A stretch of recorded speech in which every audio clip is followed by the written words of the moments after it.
রোমাঞ্চ ইউটিউব চ্যানেলে সবাইকে স্বাগত জানাই। আজকে আমাদের গল্প হরিনারায়ণ চট্টোপাধ্যায়ের লেখা ভুতুড়ে রাত। সভা শেষ হতে বেশ রাত হয়ে গেল। আমার যে বাড়িতে রাত্রে থাকা ঠিক হয়েছে সেটা শহরের বাইরে। শুনেছিলাম ডাক বাংলোয়। কর্মকর্তাদের একজন মোটরে আমাকে নিয়ে যাবে, গিয়ে পৌঁছে দেবে বলে এরকম একটা কথা আমি শুনেছিলাম। কিন্তু পথে হলো বিপত্তি। শহর ছাড়িয়ে একটু গিয়েই মোটর বিকল হলো। আধ ঘন্টা ধরে অনেক চেষ্টা করেও মোটর চালু করা গেল না। ঘড়িতে তখন রাত 11:10 তখনও বাজে। কর্মকর্তা বললেন, না এ তো মুশকিল দেখছি, একটা কাজ করা যাক। সামনে রাজা বাহাদুরের বাড়ি, রাতটা সেখানেই কাটানো যাক। ফিকে জ্যোৎস্নার বিরাট অট্টালিকায় অস্পষ্ট কাঠামোগুলো দূরে দেখা গেল। মস্ত বড় লোহার ফটক। কর্মকর্তা ফটকের এপার থেকে চিৎকার শুরু করলেন, দারোয়ান, দারোয়ান। অনেকক্ষণ ডাকার পর আধবুড়ো এক দারোয়ান এসে দাঁড়ালো। কর্মকর্তাকে চিনতে পেরে সে সেলাম দিল। নিচের দুটো ঘর খুলেও দিল আমাদের জন্য। মোটর খারাপ হয়েছে, আমরা রাতটা এখানেই কাটাবো, দারোয়ানকে বললেন কর্মকর্তা। দারোয়ান কি জানি বিড়বিড় করে বলে আমাদের সামনে থেকে চলে গেল। তার কোমরের বাঁধা চাবি গোছা থেকে চাবি বের করে দুটো ঘর আমাদের জন্য খুলে দিল। একটা ঘরে আমি, আর একটা ঘরে কর্মকর্তা আর ড্রাইভার। ঘরের মধ্যে পা দিয়েই বুঝতে পারলাম ঘর রীতি মতন ঝাঁটপোছ করা হয়। কোথাও এক তিল ময়লা নেই। উঁচু খাট, তার উপর পরিষ্কার বিছানা, ঝাড়র দেওয়া দুটো বালিশ। সারা রাত বাতি জেলে ঘুমানোর অভ্যেস আমার। অন্ধকারে একেবারেই ঘুম হয় না। কম পাওয়ারের নিলাম একটা বাতি দেখতে পেলাম, সুইচ দিয়ে বাতিটা জ্বালিয়ে নিলাম। সারা রাত শুয়ে এদিক ওদিক দেখছি, আর যা যা জিনিস চোখে পড়ছে একটু আধটু ঘেঁটে নিচ্ছি। হুট করে পায়ের তলায় থাকা একটি তেল রঙের ছবি আমার চোখে পড়ল। তাতে আঁকা ছিল একজন সিংহাসনের মতন করে একটা সুন্দর কারুকার্য বলার চেয়ার, তার উপর একজন পৌর বসে আছে। অঙ্গে জমকালো পোশাক, প্রকাণ্ড মুখ, বিরাট মুখ, রক্তাক্ত দুটি চোখ, যেন জল জলে করছে। ইনি সম্ভবত রাজা বাহাদুর, এই অট্টালিকার মালিক ছিলেন। বাইরে বৃষ্টির প্রবল শব্দ, গাছের পাতায় পাতায় নুপুরের আওয়াজের মতো। এইসব দেখতে দেখতে একসময় ক্লান্ত হয়ে ঘুমিয়ে পড়লাম। ঘুমের মাঝে একটা শব্দ কানে এলো। প্রথমে মনে হলো যে ঝড়ের বেগে জানলার পাল্লা কাঁপছে। তারপর মনে হলো কে যেন দরজায় ধাক্কা দিচ্ছে। এ রাত্রে আবার কে দরজা ঠেকছে? তবে কি কোনো কারণে কর্মকর্তা কিংবা ড্রাইভার কি ডাকছে? দুহাত চোখ রোগড়ে উঠে বসলাম বিছানার উপর। না, যেদিকে দরজা শব্দটা তো সেদিক থেকে আসছে না।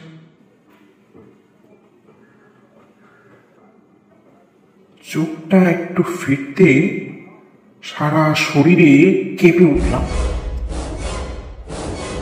আরে ভীরু, এমন কথা বদনাম আমার একেবারেই নেই, কিন্তু চোখের সামনে এমন এক দৃশ্যকে অস্বীকার করেই বা কি করে? ছবি ফ্রেমটুকু রয়েছে, কিন্তু ছবির ভেতর রাজা বাহাদুর কই? এবার নিরাপদ হয়ে ঝাল হয়ে আমার চোখটা ছবির নিচে রাখলাম। দেখি রাজা বাহাদুর বসে, এক পোশাক, এক ভঙ্গি, নিশ্চল নিথর, তবু হাতের মোষের শিঙে সেই ছুরিটা মেজের উপর ঠুকছেন, ঠক ঠক ঠক। আমার মনে হলো শরীরের সমস্ত রক্ত জমে বরফ হয়ে গিয়েছে। চিৎকার করার মতন কোথায় হারিয়ে ফেলেছি। চুপচাপ রইলাম। বাইরে ঝড়ের মধ্যেও আর উদ্দাম। হঠাৎ এক সময় শব্দ করে জানলা খুলে গেল।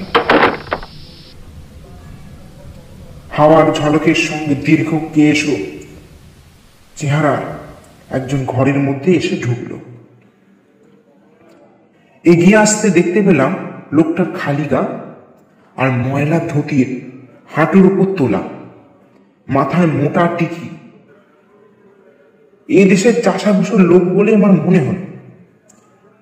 লোকটা রাজা বাহাদুরের সামনে গিয়ে দাঁড়াতেই ভ্রুকুটি ফুটে উঠল। কে? আমি ঠাকুর প্রসাদ। ঠাকুর প্রসাদ? এখানে এত রাত্রে কি দরকার? আমার ছেলে সুপ্রসাদ কই? সুপ্রসাদ? তা আমি কি করে জানো? হ্যাঁ, তুমি জানো। তোমার লোক তাকে ধরে এনেছে। তোমার খাজনা বাকি ছিল, 2 সাল ধরে দিতে পারি না, তাই তোমার লোক আমার ছেলেকে ধরে এনেছে। বলো বলো, কোথায় আমার ছেলে? মনে হলো রাজা বাহাদুর যেন একটু অস্বস্তি বোধ করলেন। একবার খোলা দরজার দিকে দেখলেন, এই আশায় যদি কোনো পাইক আসে, কিন্তু না, কেউ এলো না। এই গভীর রাতে ঝড় বৃষ্টির মধ্যে সবাই বোধহয় নিশ্চিন্তে নিদ্রা দিচ্ছে। কেউ এলো না দেখে রাজা বাহাদুর বললেন, আমি তোমার ছেলের কথা জানি না, তুমি যেতে পারো। যাবার জন্য আমি আসলে। ঠাকুর প্রসাদের গলায় যেন সিংহ গর্জনের সুর। তার মানে? তার মানে? আমি প্রথমে ভাবলাম বুঝি বিদ্যুৎ চমকালো। না, বিদ্যুৎ তো নয়। ঠাকুর প্রসাদ কোমর থেকে ধুতির আড়ালে লুকোনো প্রকাণ্ড একটা ভুজালি বের করল। রাজা বাহাদুর আত্মর কণ্ঠে চিৎকার করে উঠলেন, শিবপ্রসাদকে আমার চাই, নইলে তোমাকে আমি প্রাণে বাঁচতে দেব না। বলো, শিবপ্রসাদ কই?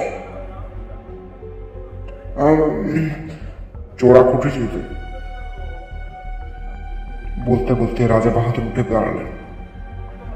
উঠে দাঁড়িয়ে দেয়ালে ফটের পেছনের হাত দিয়ে কি একটা টিপলেন। সঙ্গে সঙ্গে ঘর ঘর করে শব্দ। রাজা বাহাদুর সেই দিকে আঙুল দিয়ে দেখিয়ে দিলেন, ওই যে চোরা কুঠুরি, ওখানে তোমার ছেলে আছে। ঠাকুর প্রসাদ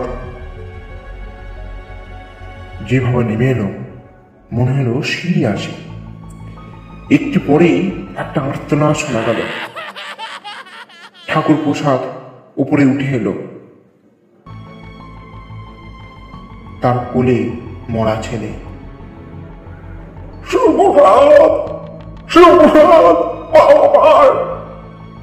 তার কান্নার শব্দে আমার বুকের ভেতরটা কেঁপে উঠল।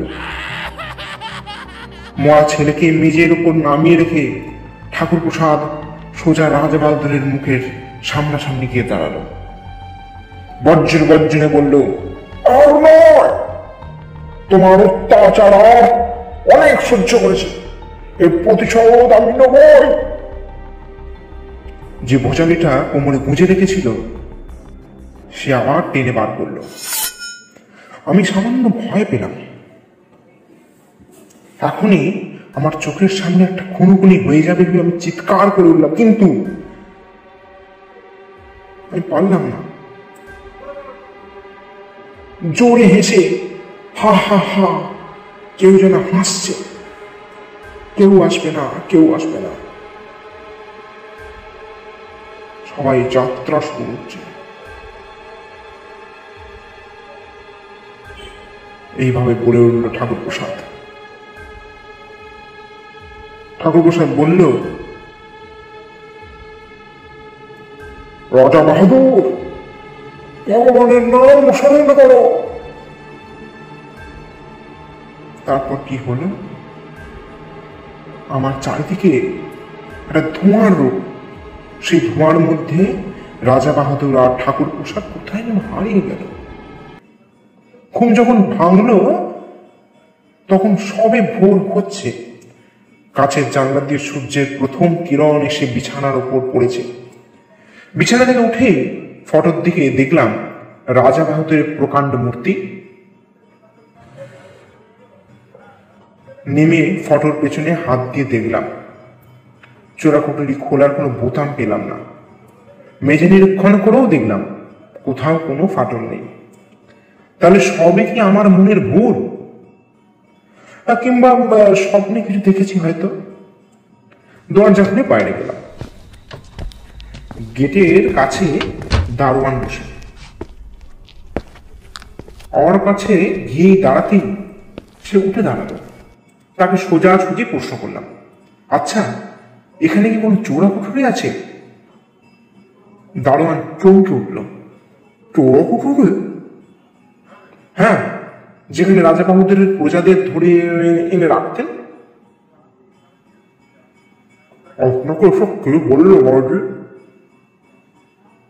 যেই বলো, কথাটা সত্যি কিনা তুমি বলো না।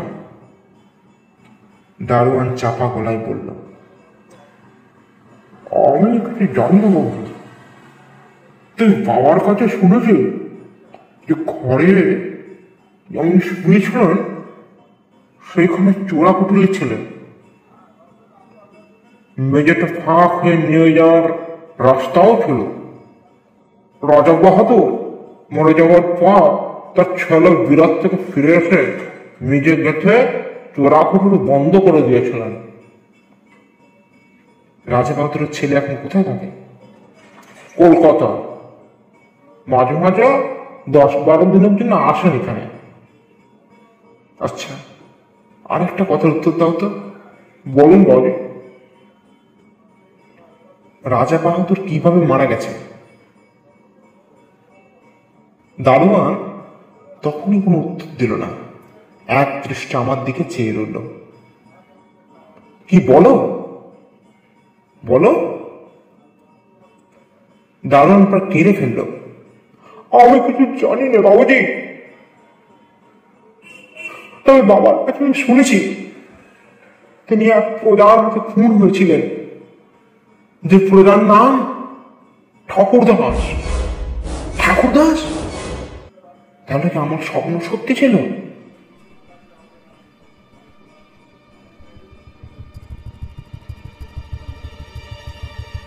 দারোয়ান উত্তর দেবার আগেই কর্মকর্তার গলা কানে এলো, চলুন হাত ধুয়ে আমরা বেরিয়ে পড়ি। সকালে কলকাতা ফেরার একটা ট্রেন আছে। তারপর অনেক বছর কেটে গেছে, কিন্তু সে রাত্রে সেই দৃশ্যের কথা এখনো ভুলতে পারিনি। এখনো মাঝে অনেক রাতে ঘুম ভেঙে চমকে জেগে উঠে রাজ বাহাদুরের সে চিৎকার, আর সঙ্গে সঙ্গে ঠাকুর দাস এসে উৎকট হাসি।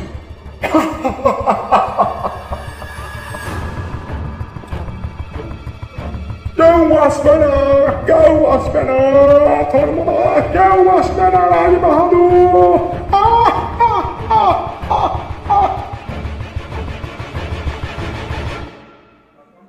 ঠাকুর প্রসাদের পায়ের কাছে মরা ছেলে, হাতে উদ্ধত ভোজা দিয়ে। সে নিছক স্বপ্ন দেখেছি, এই কথা মন মানতে চায় না। অতীতের একটা ঘটনা চোখের সামনে ঘটেছিল, এই বিষয়ে আমার কোনো সন্দেহ নেই, কিন্তু এটা কি করে সম্ভব হলো এর উত্তর আমার জানা নেই। সত্যি আমার উত্তর জানা নেই।